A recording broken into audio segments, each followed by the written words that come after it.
लेकिन अब बात यह है प्रभाकर, जब सीधा सीधा यह कहा जाए कि धार्मिक युद्ध के लिए सुप्रीम कोर्ट देश को भड़का रही है, तो यह तो अति गंभीर हो जाता है मामला।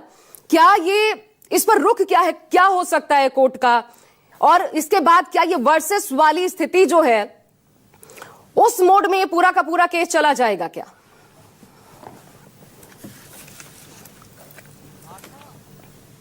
एक तो मामला, ये जो बयान है उसको थोड़ा समझने की जरूरत है कि प्रभाकर आपकी आवाज नहीं आ पा रही, एक बार फिर बोलिए।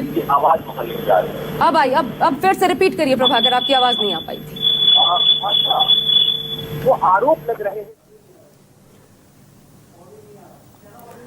प्रभाकर आपकी आवाज नहीं आ पा रही है, मैं दोबारा आपसे जुड़ने की कोशिश करती हूँ, थोड़ा सा रुक जाइएगा, दुरुस्त करते हैं और फिर आपके पास आते हैं।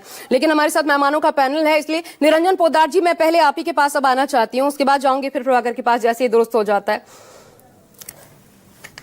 प्रभाकर सुन पा रहे हैं क्या? आवाज आ पाएगी प्रभाकर की, एक बार देख लें। मुझे आपकी आवाज आ रही है। हाँ अब ठीक है, अब बोलिए। मुझे आपकी आवाज आ रही है जी प्रभाकर, अब बोलिए, हम सुन पा रहे हैं। आशा, हाँ राइट।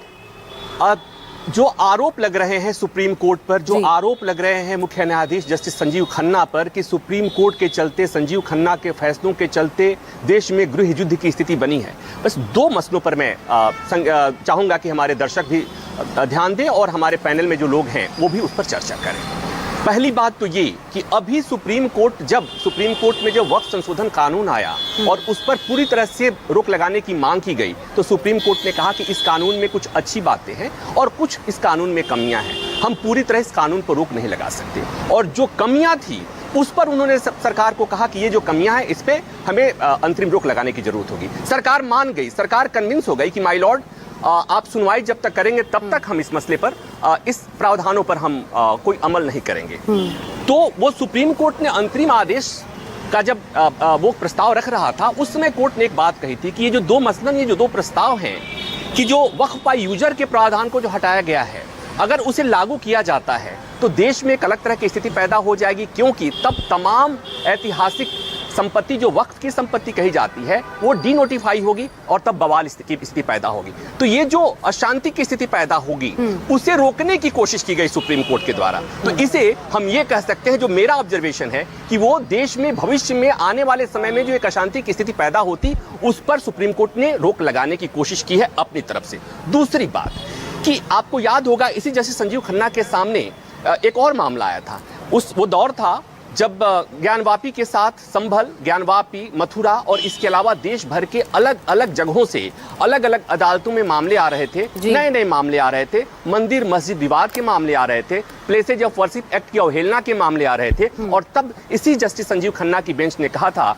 कि जब तक हम प्लेसेज ऑफ वर्शिप एक्ट पर फैसला नहीं सुना लेते, हम सुनवाई पूरी नहीं कर लेते, तब तक कोई नया मंदिर मस्जिद विवाद किसी भी अदालत में नहीं आएगा, हम उस पर सुनवाई नहीं करेंगे।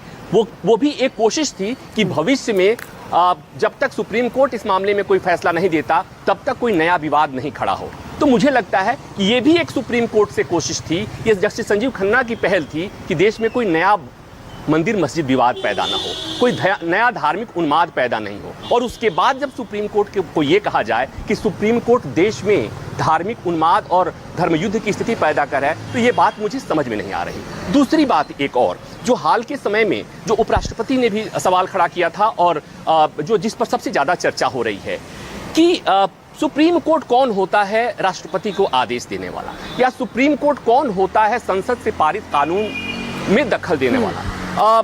आशा, मैं कानून का विद्यार्थी हूँ, राजनीति से मैं बहुत ज्यादा मतलब नहीं है, तो मैं बस इतनी सी बात में राजनीति की बात कर रहा हूँ कि संविधान में अनुच्छेद 13 लिखा हुआ है कि कोई भी देश का संसद से बनाया हुआ कोई भी कानून अगर नागरिकों के मौलिक अधिकार के खिलाफ होगा तो वो कानून अवैध हो जाएगा। और ये कौन बताएगा? ये सुप्रीम कोर्ट बताएगा। उसी संविधान में अनुच्छेद 32 और 226 दिया हुआ है नागरिकों को कि अगर नागरिकों के मौलिक अधिकार का हनन होता है तो नागरिक सुप्रीम कोर्ट और हाई कोर्ट जा सकते हैं और वहां पर सुप्रीम कोर्ट दखल दे सकता है।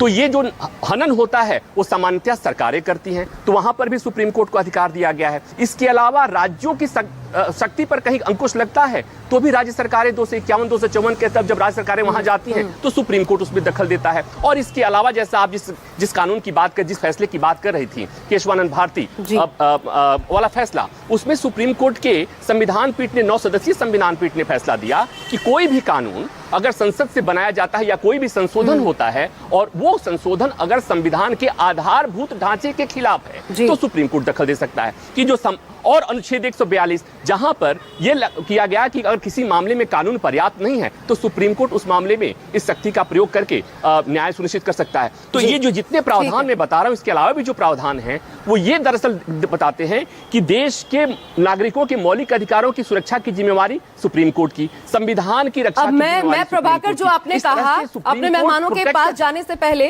क्योंकि आप जो समझ पाए और जो आपने हमें समझाया उस लिहाज से आपने एक बात कही बहुत अहम, अशांति की स्थिति पैदा होगी, इसे रोकने के लिए आपको जो लगता है सुप्रीम कोर्ट ने इस पर फिलहाल जो प्रावधान जिसको लेकर विवाद है उस पर स्टे लगा दिया। लेकिन फिर सवाल यह पैदा होता है, क्या सुप्रीम कोर्ट को हमारी सरकारों पर भरोसा नहीं रह गया है? क्या सुप्रीम कोर्ट को ऐसा लगता है कि ये दूसरा पक्ष जो इसके खिलाफ है वो इतना हावी होगा कि देश में अशांति को रोकना इम्पॉसिबल, नेक्स्ट टू इम्पॉसिबल हो जाए? क्या सुप्रीम कोर्ट के दिमाग में भी ये तमाम चीजें जहन में चलती हैं?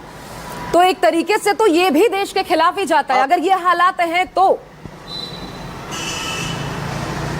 नहीं, देखिए आशा, पहली बात एक बात ये कि संसद से पारित कानून को अदालतें ये प्रिजम्पशन ये मानकर चला जाता है कि संसद से जो कानून बना है वो सही ही होगा। लेकिन अगर अदालत को प्राइमा फेसाई लगता है कि इसमें जो कमी है इस कानून के चलते संविधान को नुकसान हो सकता है, फंडामेंटल राइट को नुकसान हो सकता है, किसी तरह की विवाद की स्थिति पैदा हो सकती है, ऐसा कुछ देश को नुकसान हो सकता है जिसमें बाद में जिसका किसी भरपाई नहीं की जा सके, तो सुप्रीम कोर्ट उसमें दखल देता है। और ये सुप्रीम कोर्ट को जो ये अधिकार मिला है, जो शक्तियां मिली हैं, वो संविधान दिया है, संविधान में निहित है, ये कोई मनमाने ढंग से नहीं। और एक बात और आशा, कि सुप्रीम कोर्ट ऐसा तो नहीं है कि अब आया है और ऐसा नहीं है कि आज के बाद सुप्रीम कोर्ट से फैसले नहीं आएंगे।